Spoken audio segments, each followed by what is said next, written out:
عورت کو سب سے زیادہ ڈر کسی کے سامنے ننگا ہونے کا ہوتا ہے۔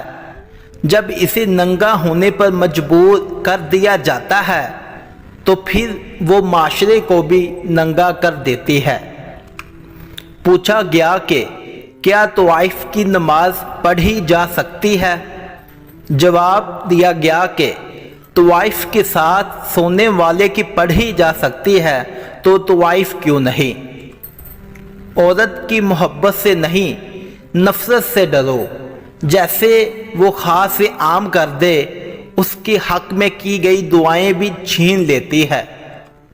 جب عورت کے دل و دماغ پر شدت سے ہوس کا غلبہ آتا ہے تو وہ اپنی اس ہوس کو محبت کا نام دیتی ہے۔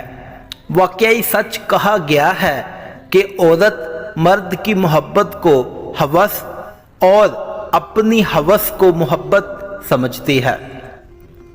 ہاں، میں اتنا ضرور کہوں گا کہ عورت کو قدرت نے ہوس پر قابو پانے کی طاقت دی ہے اور مرد کی طرح ہوس سوار ہونے پر درندگی کا روپ نہیں دھارتی۔